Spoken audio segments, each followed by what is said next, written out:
Sur ce Tech Fest 2025, on parle de bits. Oui. Ok, oui. Mais aussi de qubits. Et ça n'a rien de vulgaire. Pour en parler, on en a un spécialiste de qubits avec nous. Olivier Tonneau, partenaire de la film Quantonation Venture. On peut l'applaudir.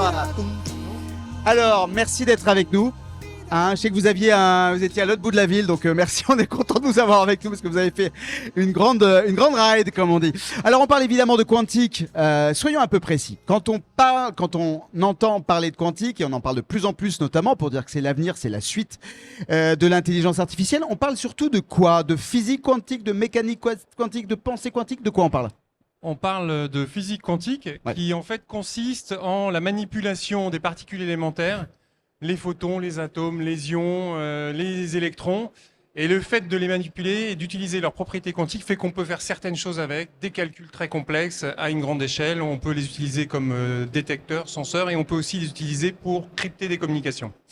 On parle donc de l'infiniment petit, de ce qui se passe autour, donc vous l'avez dit, des atomes, des électrons dans l'espace. Bref, la révolution, elle peut venir de cet infiniment petit. En quoi c'est une révolution pour nous, pour nos utilisations quotidiennes? On a coutume de dire qu'on se trouve aujourd'hui un petit peu comme on se trouvait pour l'informatique à la fin des années 70 et au début des années 80. C'est-à-dire on commence à avoir des machines, on commence à savoir les faire. Maintenant, on va passer à l'échelle et on va commencer à les utiliser quotidiennement dans les entreprises. Alors, ce ne sera pas dans les foyers, mais on va les utiliser pour faire de la simulation, pour faire des optimisations à grande échelle, enfin tous les calculs complexes qu'on a du mal à faire aujourd'hui.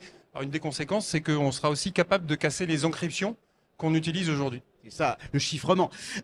Vous participerez demain, jeudi, sur ce Tech Fest 2025 à une table ronde qui part du postulat que le quantique, c'est le nerf de la guerre. Alors, on déflore évidemment pas votre intervention, mais généralement, quand on parle de nerf de la guerre, on parle évidemment d'argent. Est-ce que le quantique, comme nerf de la guerre, ça veut dire c'est la nouvelle monnaie, c'est une nouvelle valeur étalon, c'est une nouvelle devise? C'est quoi l'idée? L'idée, c'est que on va développer des applications industrielles qui vont permettre à ceux qui en sont dotés d'aller plus vite que les autres et de faire des choses que les autres ne savent pas faire. Et ça, effectivement, ça va requérir des investissements. Et donc aujourd'hui, la France et l'Europe en général est encore dans la course, même si une grande partie des investissements se fait aux États-Unis. C'est le fameux, alors on parlait pour les données de cet or aujourd'hui digital. Demain, le quantique, quand vous parlez de nerf de la guerre, c'est l'outil qui va par excellence nous permettre de faire des bons industriels, de faire des bons justement sociétaux. C'est ça l'idée? Oui, c'est exactement l'idée. Ouais. C'est être capable de faire, par exemple, tout un tas d'applications, simuler des nouvelles molécules. Aujourd'hui, on est capable de simuler un certain nombre de molécules, mais pas très complexes. Le quantique permettra de simuler. On a un virus, on est capable de trouver la cible idéale pour contrer ce virus. Ça peut être faire des optimisations de portefeuille en finance avec plus d'actifs, plus de contraintes, faire plus de scénarios à la fois. Ça peut être simuler des nouveaux matériaux pour la transition énergétique. Ouais. Donc il y a voilà, tout un tas de domaines, de la santé au climat, qui peuvent être, pour lequel le quantique a un rôle à jouer. L'intelligence artificielle et le quantique semblent se livrer une compétition féroce technologique depuis plusieurs années. Aujourd'hui, les ordinateurs traditionnels semblent en mesure de concurrencer sérieusement les ordinateurs quantiques sur les puissances de calcul, grâce notamment au réseau de tenseurs. Est-ce qu'on peut dire que l'IA a finalement gagné la partie? Alors, l'IA, ça a commencé il y a 20-25 ans. Le quantique, on en est aux prémices. Donc, c'est deux technologies que nous, on considère comme complémentaires. On utilisera des ordinateurs quantiques pour entraîner des modèles de façon plus efficace dans le futur. On utilisera des sets de données qui ont été fabriqués par des ordinateurs quantiques pour entraîner les modèles. Ça, c'est déjà d'actualité. Donc, il y a un niveau de maturité qui est supérieur de l'IA aujourd'hui sur le quantique. Mais en tout cas, c'est deux technologies qui seront complémentaires et qui travailleront ensemble. Cassons peut-être une idée reçue, ou alors vous allez la renforcer. Est-ce que le quantique va être un gros consommateur d'énergie? Certaines voix semblent le dire. Alors, a priori moins, puisque pour pour faire marcher des ordinateurs quantiques, on a certaines technologies, dont celle de Kobli qui est ici à Grenoble. Ouais. On peut brancher les machines sur une prise de courant classique. On n'a pas besoin d'avoir une centrale électrique pour faire tourner des clusters. Une centrale nucléaire, c'est un peu dans l'air du temps. Donc c'est a priori des technologies qui sont moins consommatrices de courant. Après, aujourd'hui, on les utilise avec 1000, 10 000 qubits dans quelques mois et quelques années. La question, c'est quand on passera à 1 million de qubits et plus, combien ça consommera. Donc aujourd'hui, ce sont des technologies qui sont peu consommatrices d'énergie. On espère que le passage à l'échelle permettra de conserver un avantage sur les technologies classiques.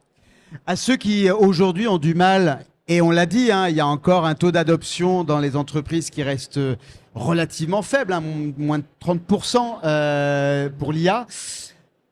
Qu'est-ce que vous dites à ceux qui se disent, bon, c'est déjà compliqué d'intégrer l'IA, le quantique, ça va être un peu on rentre dans une autre sphère. Qu'est-ce que vous leur dites à ces gens-là? On a aujourd'hui, sur les 500 plus grosses entreprises au monde, il y en a plus de 300 qui ont développé des programmes quantiques. Donc ça veut dire qu'ils commencent à développer des algorithmes, ils commencent à trouver des cas d'usage, ils commencent à les faire tourner sur des machines et avoir des équipes en interne qui le font. Alors c'est pour l'instant des applications qui sont pas utiles, ils vont pas les utiliser pour leur business de tous les jours, mais s'ils font pas ça aujourd'hui, dans 5 ans, quand les machines seront réellement disponibles et à l'échelle, alors ce sera trop tard. Et là, peut-être la dernière idée reçue et non la moindre, on va terminer là-dessus. À ceux qui disent le quantique, demain, c'est la possibilité d'avoir une IA consciente, une IA qui pourrait être capable de penser à la place de l'humain. Qu'est-ce que vous en dites? Là, on rentre un peu dans le champ de la philosophie. D'abord, je suis pas sûr que ça soit pour tout de suite. Et puis, arriver à donner la conscience à l'IA, c'est pas des débats dans lesquels nous on rentre. On se concentre sur la technique, développons les ordinateurs, trouvons les bonnes applications et essayons de faire ça en Europe et en France pour garder ces technologies souveraines en Europe. Exactement. Et un petit mot dernier sur votre firme Quantonation Venture. On rappelle que c'est une firme de capital risque. Hein. Vous investissez dans ces technologies qui explorent tout le potentiel, notamment de la physique quantique. Quand on investit là-dedans, concrètement, on investit dans quoi? On investit aujourd'hui on a 32 sociétés partout dans le monde qui font des ordinateurs quantiques, des technologies habilitantes, laser, électronique de contrôle, des logiciels, des technologies qui permettent d'échanger des photos intriquées pour crypter les communications et des capteurs ultra précis qui permettent de faire de l'imagerie médicale, par exemple, à des degrés de résolution supérieurs à ce qu'on a aujourd'hui. Et on a vu combien l'imagerie médicale était nécessaire, ô combien nécessaire pour certaines des maladies qui aujourd'hui paraisseraient incurables. Merci Olivier Tonneau. On rappelle, vous êtes partenaire de la firme Quantonation Venture. On peut vous applaudir.